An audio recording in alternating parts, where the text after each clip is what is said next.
Thank you everybody for coming for this first session after our break. This session is on, of course, using gamification to increase course engagement. In this case, if you look at the slide actually, it also says with non-traditional students. Gamification has obviously become a big discussion point, and while we didn't put a specific expression of interest for gamification when we actually put out the call for papers, we were surprised at how many came through. It's obviously quite a large trend.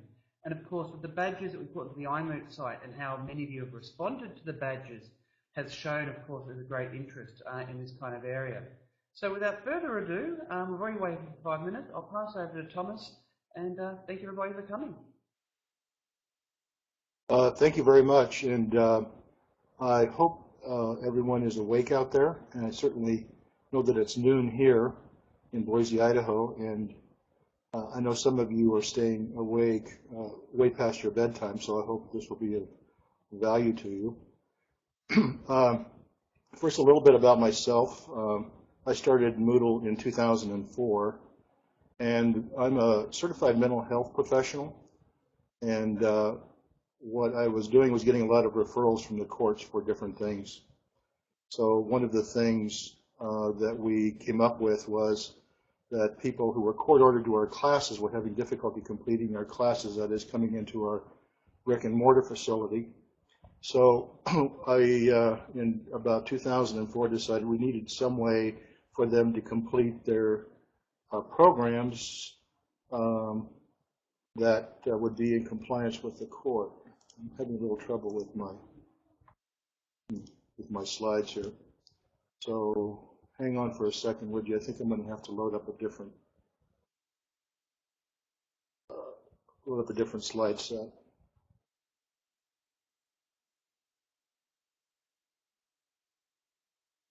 Also, I don't see my camera icon in here. Is support there?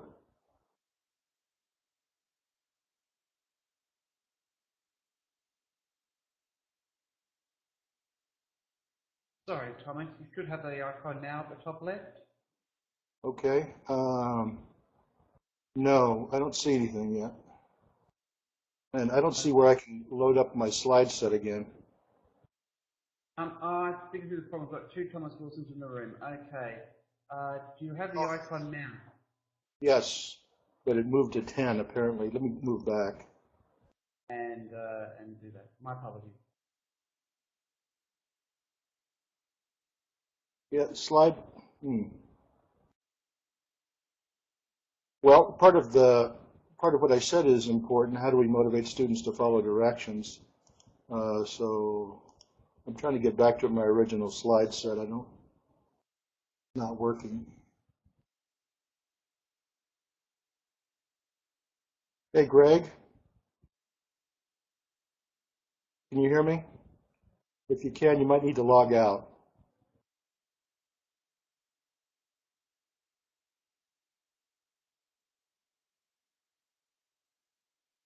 I'm going to try to reload.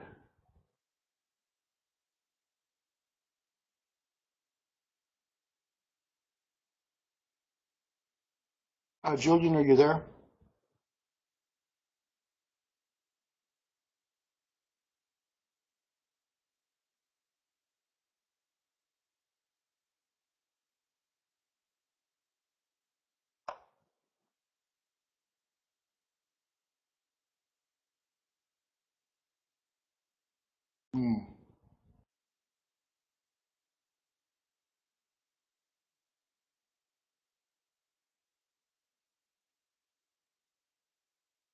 Sorry, Thomas. Can I help? What's the issue that you're having there?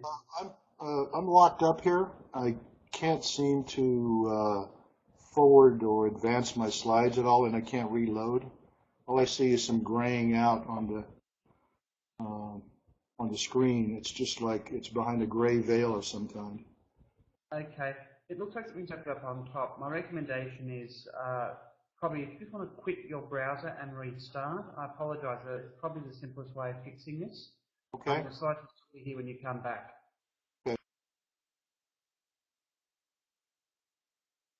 Sorry about that, everybody. As we all know, technology is wondrous, and often there are very few things that a quick restart can't fix.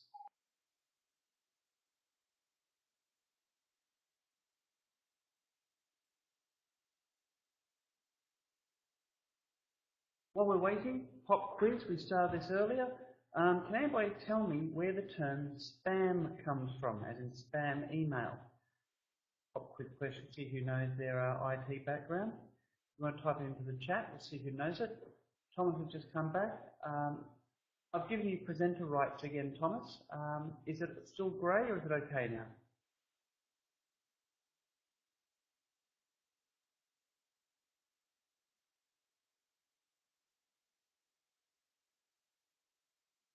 Hey Thomas, can you hear me? Is it working for you now?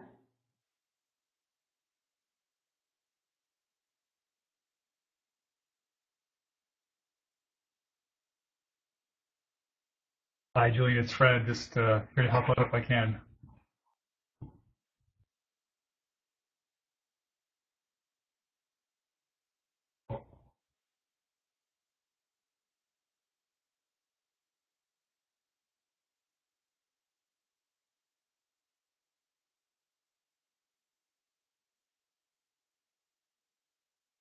Thomas, again, we seem to have two of you in the screen now. I'm going to move rights over to the second. Do you have rights again to be able to move your slides?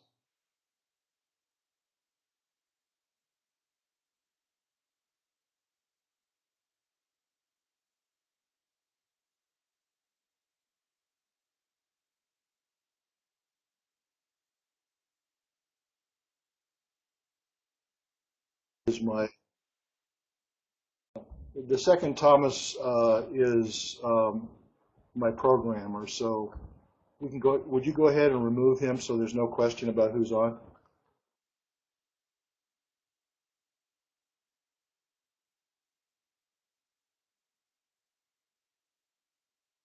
Okay, thank you. Can you hear me now? Yes, sounds good. Okay. Let me try my camera real quickly. See me?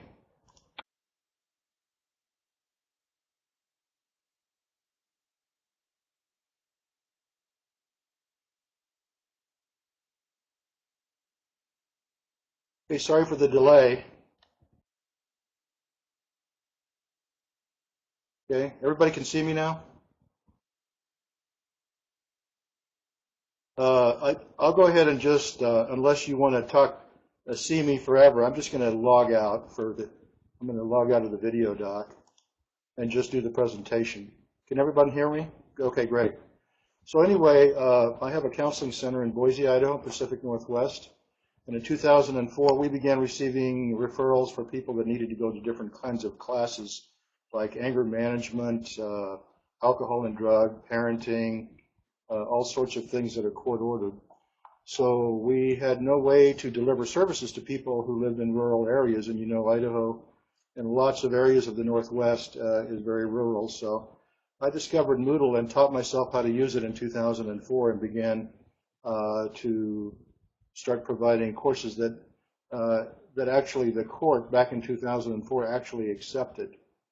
So we started delivering services to what we call non-traditional students, which are anybody who has been arrested or cited for an offense, such as they had to go to a defensive driving class, or they got a DUI in another state or another county where there was no services, or where they, for example, now in California, California is using me to using my courses for people who get I think it's called in the UK, a drink driving offense. So that's the sort of thing that we provided too. And so I've consequently, over the last few years, have developed 38 different courses, and they've all been powered by the engine of what the court wanted for our clients. So if they needed a 4-hour course, we developed a 4-hour course. If they wanted a parenting class for divorcing parents who needed to take the class in order to get along better before they signed the papers, I developed that as well, and so I have one that was actually developed for the state of Florida. It's a 4-hour class that anybody who goes to court and has custody issues must take that course, and now they allow it online in order before they get their papers signed for custody. Along one of the parts of the baggage that comes with this is that our clients come from every walk of life. They're non-traditional. They range in age anywhere from 18 to 88. We've just had a couple of older clients, and we've had to do a lot of hand-holding. Oh, we've lost, okay. Okay, anybody? I'm okay? All right, you're okay too. Hi, Fred. So we've developed many classes for different things. And what we came across with in all these years, and we're still experiencing it, is that there's the top two problems that students experience that consume staff time. There's myself, one other clinician, and then we have an office manager. The office manager and I handle all the support calls. And the support calls from non-traditional students are, how do I get my certificate? When in fact, the Getting Started orientation page clearly covers that, but we think that there's some problems in how people get on board to the class. So, and then the second problem was that people get lost in their course. They call with questions about policies and procedures that were clearly explained in Getting Started section, but we suspect that they just scanned that section and didn't read it in any detail. And of course, in books that I've read on optimizing your web page for the internet, I think the book is called Don't Make Me Think. One of the paragraphs reads, all of us scan, we don't read. And I have to agree with that. So we've been solving that problem for quite a while now. So some students get lost in their course and call the office for help.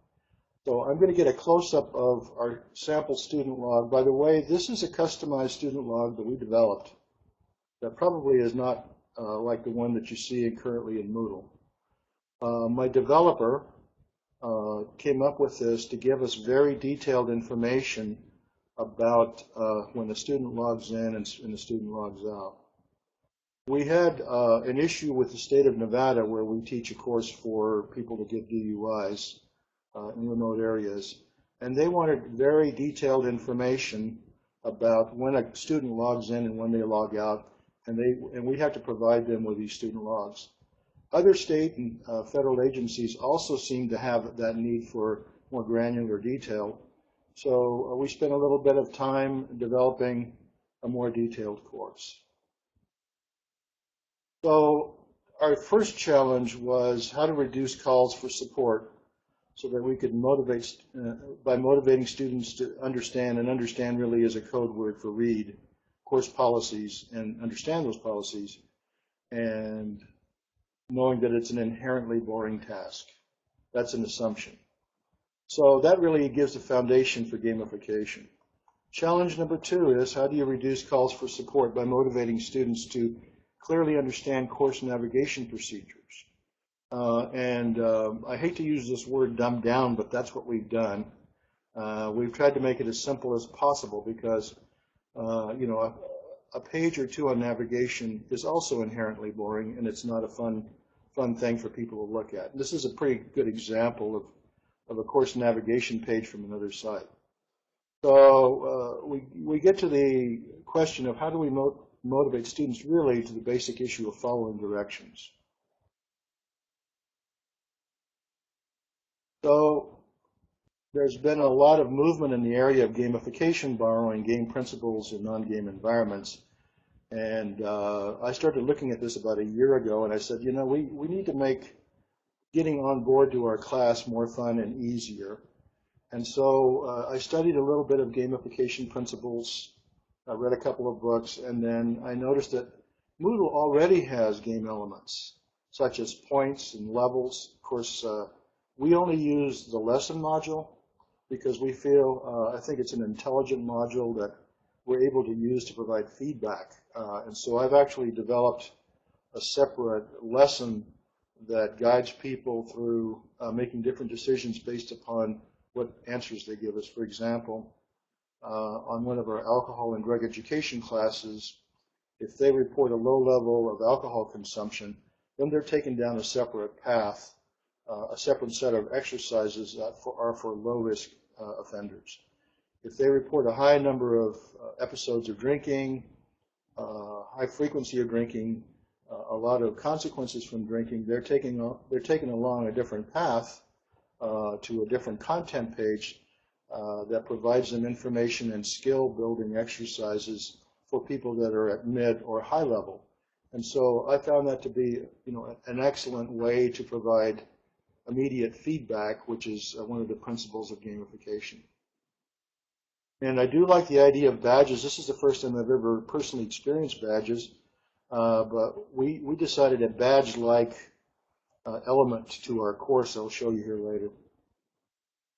Content unlocking is basically what we have already, where obviously in a lesson setting you can set access to certain, like to the next lesson, dependent on conditions. So this conditional activities was fabulous. And I think lesson module is really already highly gamified and has a lot of game elements in it. So it was a no-brainer for us to use this with our clients who are pretty much non-academics. They're just folks off the street that get in trouble with the court. But we still needed to figure out how to modify their behavior. So onboarding, of course, is like when you go play games, what is it, like Zombies and Fruits or something. The first level that you get onto is very simple, and it gives immediate rewards, and people are able to get to the first level and to the second level very quickly. So what we did is we designed using GoAnimate a couple of animations to help people explain to people using their words and using their questions, which they tend to repeat over and over again, like, well, how does that, for example, one of the questions is, this is my favorite question, how does that online class work? And I've always felt it's like who's buried in Grant's tomb, but we had to explain to them that, yes, that it was on the internet, and yes, they had to follow directions. So we have a few animations that we've incorporated into our coursework so that people will see this animation. By the way, I think I sent you a link to this animation if you wanted to go see it offline. It's on YouTube, and I'll post it again. But it's right in the course, and when they click on it, it's about a 2-minute video on the exact directions you need to call us, because most clients believe that they can text us and we'll do the task for them. We'll send, everything will be taken care of. Or they can send an email and everything will be taken care of. But because because of my licensure, I'm bound by federal confidentiality law regarding substance abuse clients, which requires us to not release any information without their written permission. So we asked them to call us and send them something in writing, because otherwise we could be in violation of federal law. So just sending someone out on a text message would be very irresponsible on our part. And clients don't appreciate the fact that we make them do things that seem to be a little bit harder. Okay, so one of the elements was the points and the feedback, which are already built into Moodle. And we had to modify that as well, because we felt that the current My Moodle block does not provide the kind of feedback that we like. From very early on, some of my first customers were commercial truck drivers. They would have to do some kind of an educational class, a traffic safety class, but they were on the road. They're long-haul truck drivers. They're through all the states. They're driving. They can't stop. They can't come back every weekend and take a class with us. So I started a very basic Moodle in 2004, and didn't know anything about hosting, so I had somebody host it for me, and I tried to do all the support, and that was a disaster. Okay, I have lost sound. Is that just me? Can everybody hear me still? Fine? Okay. Fred? Okay, thanks, Fred. All right. So despite the fact that the truck driver, my truck driver students, and that's what I called my program back in 2004, not knowing any better, that the students are required to take our class for the court requirements, they like getting points for each lesson, and in fact wanted to go back and retake the lesson that they'd gotten an 80% on, even though they'd already passed because 70 was passing.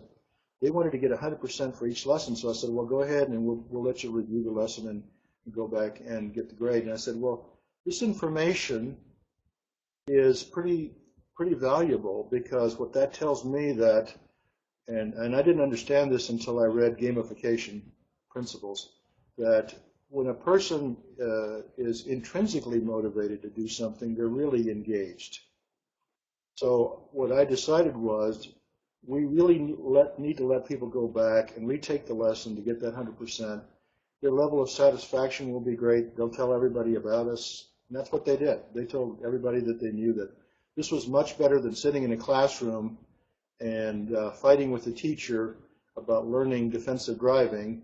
And so consequently, my very first class was a defensive driving class.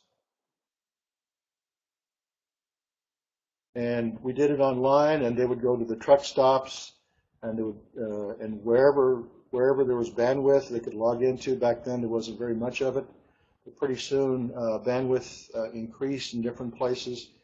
And so I had a whole cadre of truck drivers out there taking my defensive driving class so they could keep their license because they'd gotten a ticket or some offense.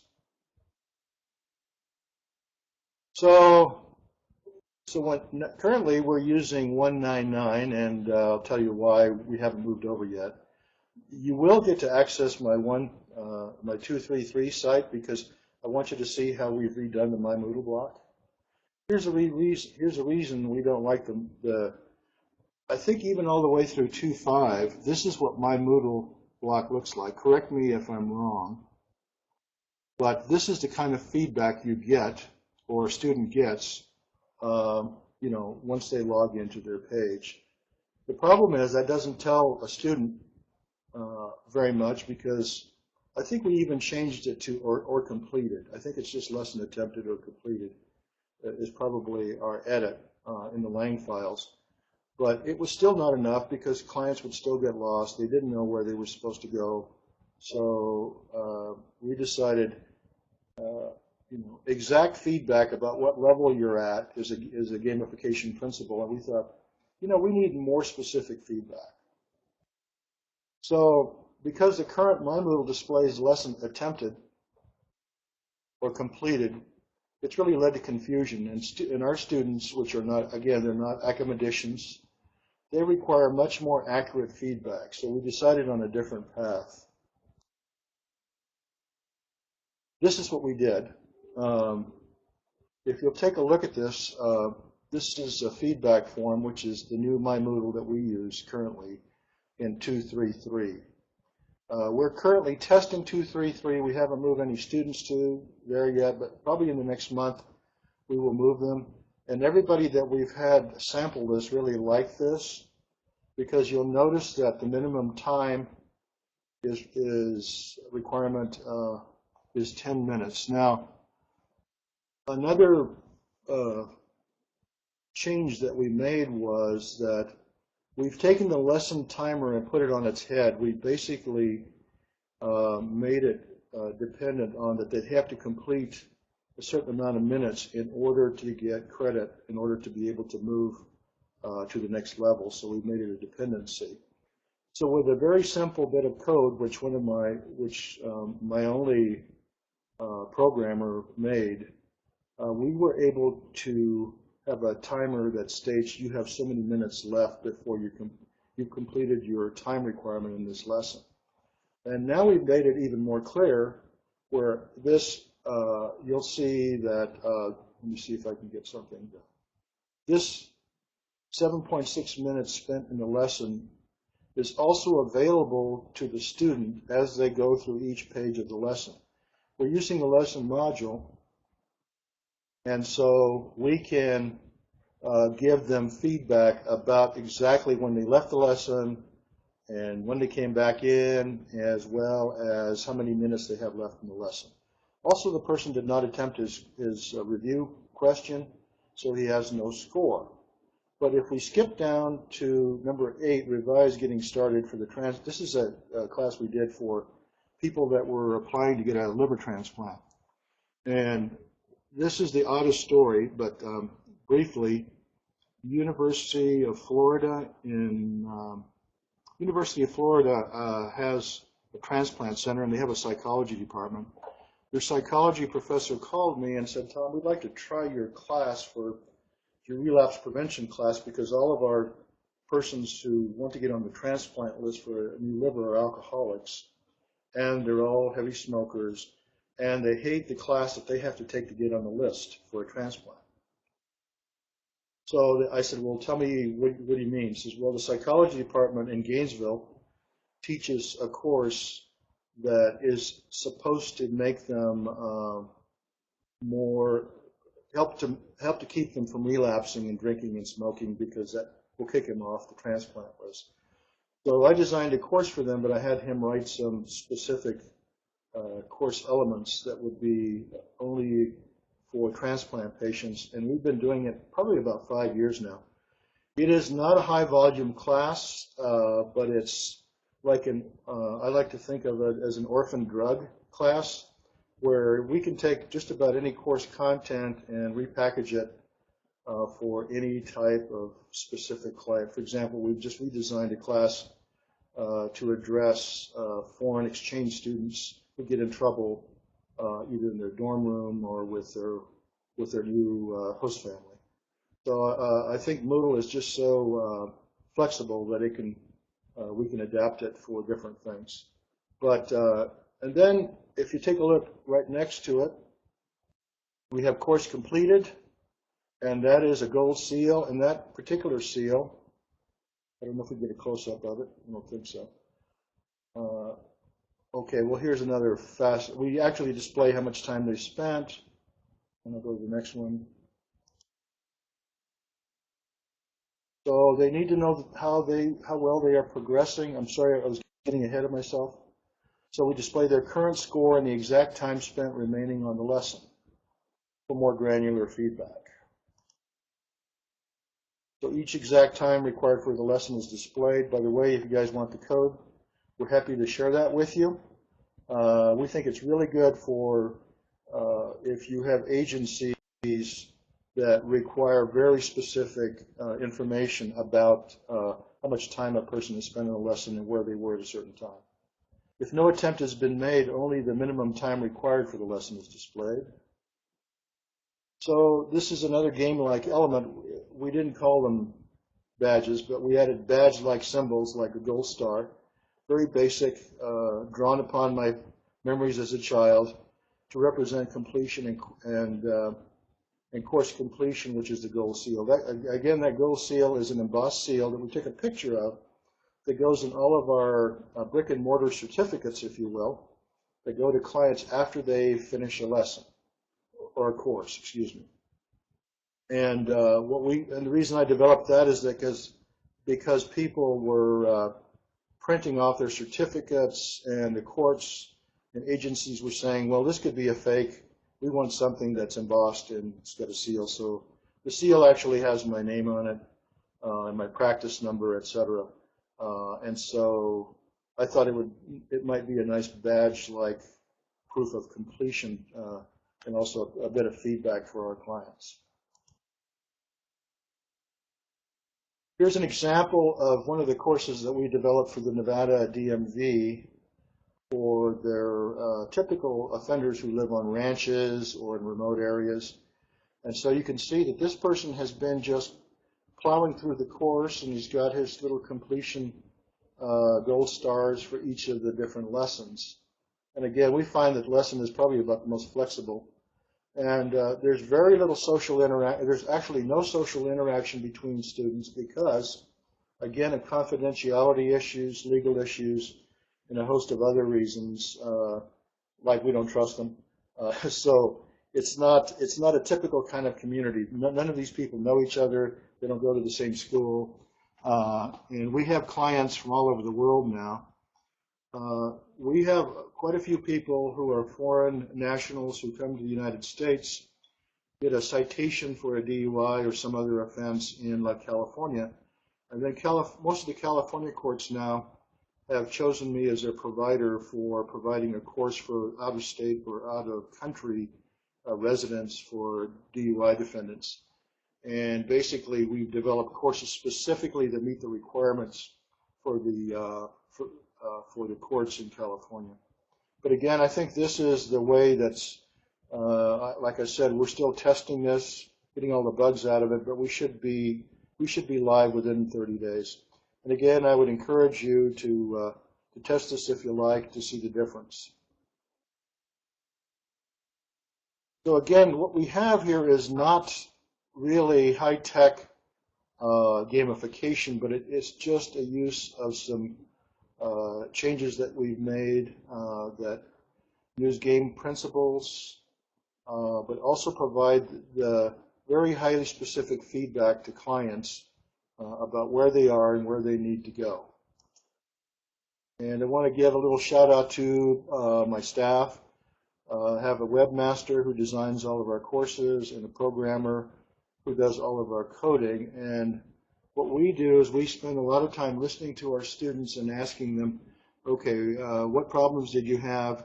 And then we try to figure out technical solutions to those types of problems by using some of these gamification principles.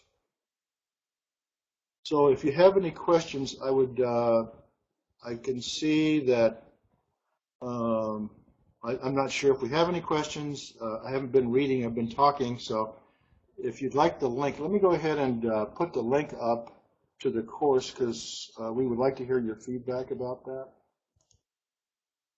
And,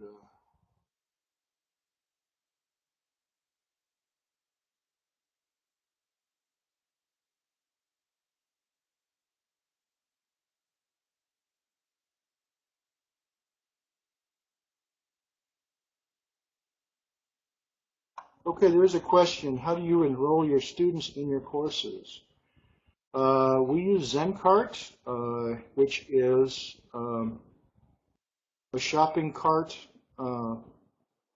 that is integrated into Moodle, and we have written, or my programmer wrote a piece of code that as soon as they pick a course from a course catalog, it takes them to the registration page where they give us their registration information. They pay online with a credit card, and it immediately gives them a link into Moodle. And as soon as they click on the link, they come to the login page on our Moodle site, and they put their username and password, which they created, and they have immediate access. And when they log in, they see the My Moodle, and away they go. When you started, was there any issue getting the court system to accept online courses? Oh my God, yes. They thought that I had 3 6s embedded on my forehead. They thought it was the worst thing ever. But then they got desperate because these people lived 80 miles away, or they traveled, or were disabled, or had hearing impairments, or they had a host of other problems, or they just got stationed in Afghanistan, and they said, okay, you're accepted now. So when you log in there, you're going to need a login. So let me go ahead and give that. You need a login name, so let me do that right now. And this is a student account that we set up for you guys.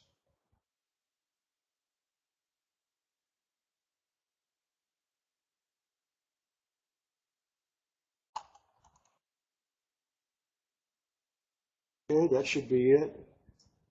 You need to log in to that website there, that's our test site, gregs@pwsdb.com, and the password is the word student. And you should see the gamified version that I've been showing you. Oh, okay, you want to see, I'll be sure that you get that. Okay, Rebecca, you've got it, good. Okay, do you want to slide the list of various facets of gaming? Yes, I can do that.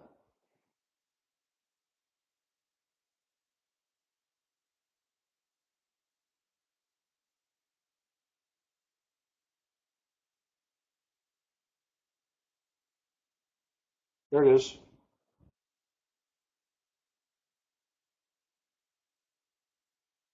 Right. What you're seeing actually was originally a Prezi, and then I knew that Fred I don't know if Fred ever mentioned this or not, but I thought that because it was a shockwave, I think a Prezi is a shockwave object. I tried it on my own. I use Big Blue Button for client interviews. I do assessments online for different things for the court.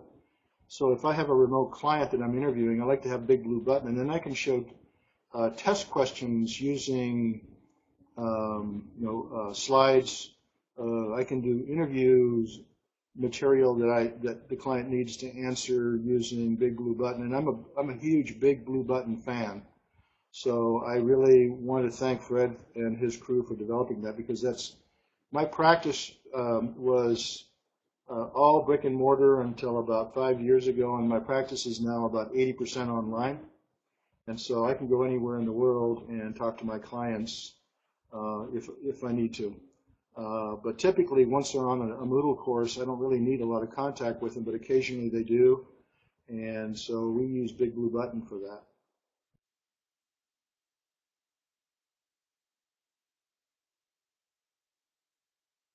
Absolutely. I can't, we had, my wife and I had lunch with Fred in Vancouver at the Moodle there. And it's, one of the best things that's ever happened to Moodle. I certainly hope that they continue the relationship. Okay, now if you want to see the other version, when you get on the line, oh, here we go.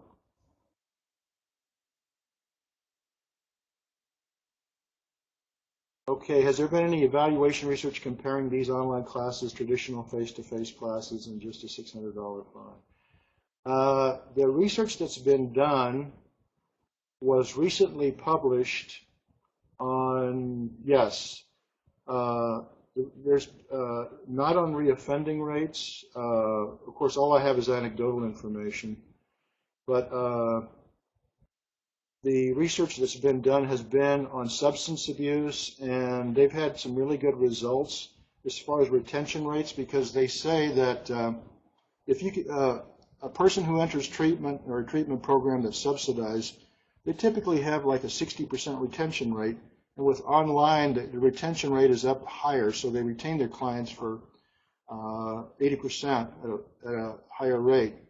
What they're finding is that if you can keep a client engaged for 90 days, the risk for relapse drops dramatically. But within that first 90 days, anybody you lose before 90 days has a huge risk of relapse for alcohol or drugs. And so the same question about online learning has also been published, and they're saying that it's even more effective. And I'll tell you what my clients tell me. They say, I've been to DUI classes before. We get repeat offenders.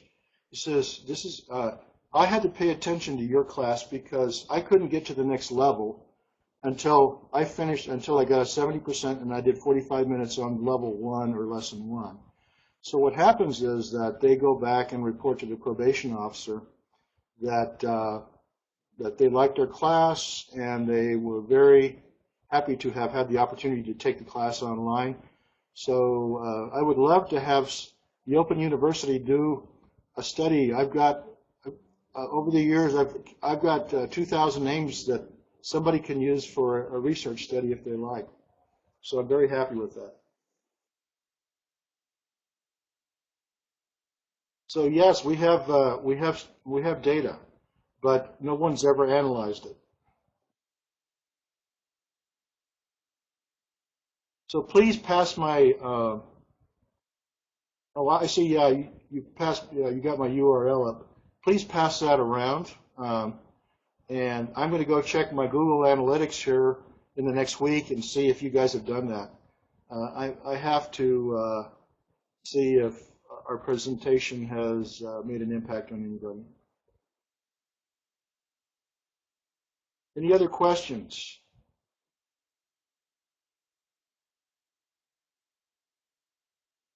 Right, it is not used by teachers.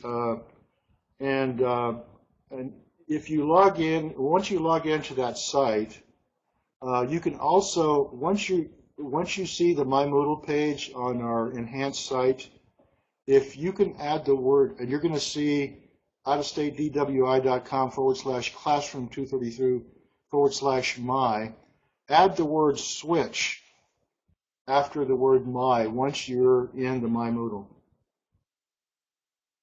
Right, I took that class just recently, even before I knew what gamification was. But I thought, this sounds like what I'm doing. So it was kind of a backward entrance into gamification because I teach motivational theory and stages of change. And a lot of what Kevin was talking about was the research on stages of change, that people go through various stages of changing their behavior or overcoming a problem like quitting smoking.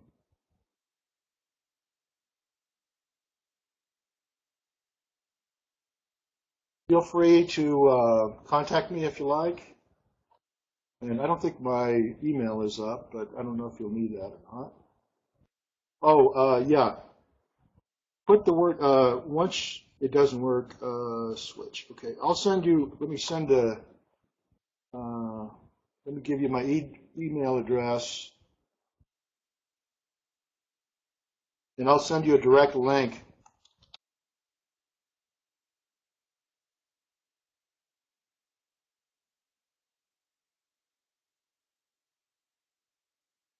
Send your request here, and I'll take a look at it for you, and I'll be very specific about where it goes. You have to be looking at the enhanced site with all the gamification on it before that switch works. What it'll do is it'll take you back to the standard My Moodle. So we have two My Moodles set up, one which is the standard one that's in there right now, and the one that we've gamified. And it should work. It just shows you the difference between the two. Yeah, just drop me an email and I'll be happy to send that to you.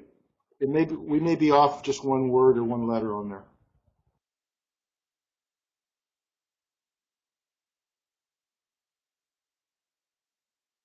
Just while the last of these questions pop up and before everybody disappears, obviously on behalf of the iMoot team, I just want to give a big thank you, Thomas, for your presentation. Again, as you can see, you've got a lot of interest. It's really interesting seeing how you're taking something I guess is also seen as quite light-hearted, actually using it for a very practical, very methodical reason. And again, the clever use of lessons has been quite fantastic, and I think a lot of people thinking. So thank you very much for your presentation, and everybody, thank you for attending. Please feel free to keep asking questions if you have them. I just want to make sure I said a thank you before everybody disappeared. Okay, thank you, Miriam. Gavin, thanks, everyone.